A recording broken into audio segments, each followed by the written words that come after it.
नमस्कार। आज के इस खास वैज्ञानिक विश्लेषण में आपका स्वागत है। जरा सोचिए, जब आप रात में तारों से भरे उस अनंत और शांत आसमान को देखते हैं, तो क्या कभी दिमाग में ये बात खटकती है कि यार वहाँ इतनी शांति क्यों है, कोई शोर क्यों नहीं है? एक संशयवादी यानी एक स्केप्टिकल साइंटिस्ट के नजरिए से आज हम ब्रह्मांड के सबसे उलझाने वाले रहस्य की पूरी पड़ताल करेंगे।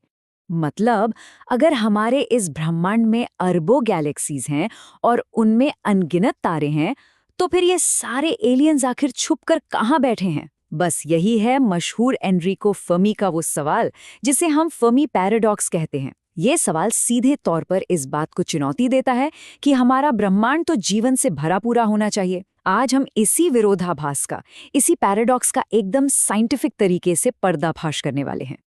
तो इस पूरी गुत्थी को सुलझाने के लिए आज का हमारा एजेंडा कुछ इस तरह है। पहले हम देखेंगे द कॉस्मिक कॉन्ट्रडिक्शन, फिर बात करेंगे सिविलाइजेशन लेवल्स की, इसके बाद आर वी इन अ जू, फिर सबसे डरावना द ग्रेट फिल्टर, 5वें नंबर पर सिमुलेशन या हमारी कमियां, और आखिर में द फाइनल कंक्लूजन। चलिए शुरू करते हैं। सबसे पहले बात करते हैं हमारे पहले सेक्शन की, the cosmic contradiction, probability versus reality. देखिए, अगर हम विशुद्ध गणित और संभावनाओं की बात करें ना, तो ब्रह्मांड में अरबों गैलेक्सीज हैं और हर एक में अरबों खरबों तारे हैं। विज्ञान के हिसाब से इनमें से कई तारों के पास बिल्कुल पृथ्वी जैसे ग्रह होंगे ही होंगे। तो अगर हम सिर्फ मैथ्स लगाएं तो स्पेस को तो एडवांस्ड एलियन से खचाखच भरा होना चाहिए था। लेकिन हकीकत क्या है? सन्नाटा, एकदम पिन ड्रॉप साइलेंस। आज तक हमें एक भी एडवांस्ड एलियन सभ्यता का कोई नामो निशान, कोई सुराग नहीं मिला है। संभावना और हकीकत यहाँ आपस में बहुत बुरी तरह टकराती हैं। अब सवाल ये उठता है कि ये एडवांस सिविलाइजेशन आखिर होती क्या है, इसका पैमाना क्या है? आइए देखते हैं। Section 2, civilization levels, the Kardashev scale. तो मशहूर वैज्ञानिक निकोलाय कार्दाशेव ने सभ्यताओं को उनकी एनर्जी इस्तेमाल करने की क्षमता के आधार पर 3 अलग-अलग लेवल्स में बांटा है। ध्यान से सुनिएगा। टाइप 1 सभ्यता वो होती है जो अपने पूरे ग्रह की ऊर्जा को पूरी तरह कंट्रोल कर सकती है। टाइप 2 वो है जो अपने पूरे तारे यानी सूरज की ही ऊर्जा को कंट्रोल कर ले, जैसे कि डायसन स्फीयर का कॉन्सेप्ट। और फिर आती है टाइप 3 जो एक पूरी गैलेक्सी की ऊर्जा को अपने मुट्ठी में कर ले।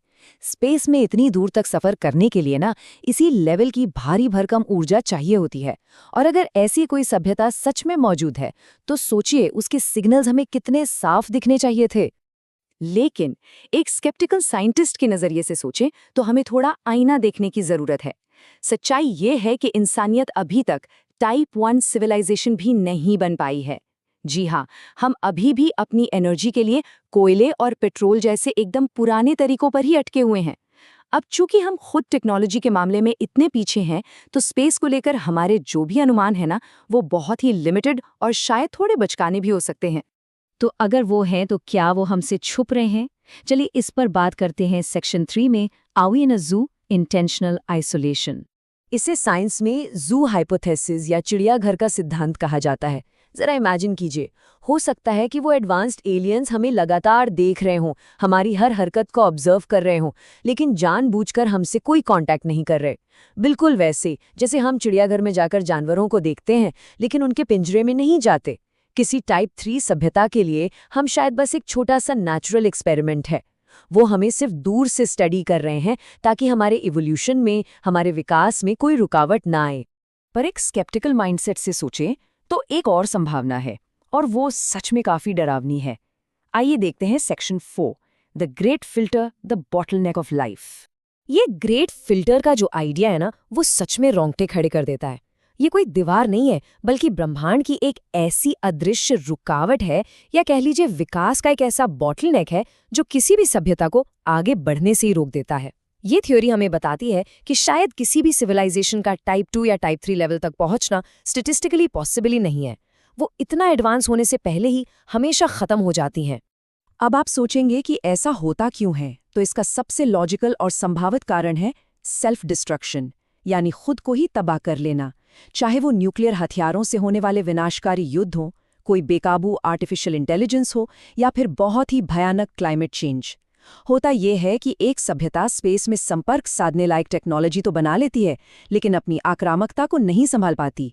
एक संशयवादी के तौर पर यह बहुत ही लॉजिकल लगता है कि पूरी गैलेक्सी पर राज करने से पहले ही सभ्यताएं अपनी ही बनाई गई तकनीक से अपना खात्मा कर लेती हैं।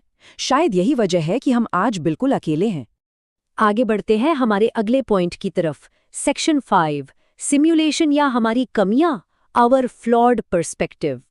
सिम्युलेशन थ्योरी एक ऐसा कॉन्सेप्ट है जो दिमाग चकरा देता है। ये कहती है कि हमारी ये जो पूरी वास्तविकता है और स्पेस में जो ये हमारा अकेलापन है ना, ये कुछ भी असली नहीं है। ये बस एक बहुत ही एडवांस कंप्यूटर का प्रोग्राम किया हुआ सिम्युलेशन है।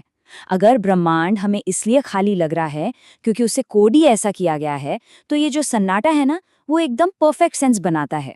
लेकिन अगर हम दोबारा साइंस पर लौटें तो एक बहुत ही कड़वी सच्चाई ये भी हो सकती है कि शायद हमारे इंस्ट्रूमेंट्स ही एकदम बकवास हैं। हो सकता है अंतरिक्ष में चारों तरफ एलियंस के हाईटेक सिग्नल मौजूद हों, लेकिन हमारी जो ये पुरानी और आदिम तकनीक है वो उन्हें पकड़ने के लायक ही ना हो। याद है ना, मैंने कहा था कि हम अभी टाइप 1 सिविलाइजेशन भी नहीं है। हम गैलेक्सी के उन सुपर एडवांस्ड ब्रॉडकास्ट को अपने उन पुराने रेडियो एंटेना से सुनने की कोशिश कर रहे हैं। कैसे सुनाई देगा? और इसी का नतीजा है ये एक बड़ा सा जीरो। जी हाँ, सिटी जैसे हमारे दशकों पुराने प्रोग्राम्स का यही फाइनल रिजल्ट है। सालों तक आसमान को स्कैन करने के बाद भी हमें पक्के सबूत के नाम पर क्या मिला है? बिल्कुल शून्य, जीरो। लेकिन ध्यान दीजिए, ये शून्य सिर्फ इस सन्नाटे का प्रतीक नहीं है, ये शायद हमारी साइंटिफिक कमियों और हमारी सीमित सोच का भी सबसे बड़ा सबूत है। तो इन सब बातों का निचोड़ क्या है? आते हैं हमारे आखिरी हिस्से पर, section 6, the final conclusion, the fate of humanity. इतनी सारी मैथमेटिकल कैलकुलेशंस और संभावनाओं के बावजूद सवाल वही का वही है। क्या हम सच में इस विशाल ब्रह्मांड में अकेले हैं, या फिर हमारी बचकानी तकनीकें हमें अंधा बनाए हुए हैं और हम गलत जगह देख रहे हैं?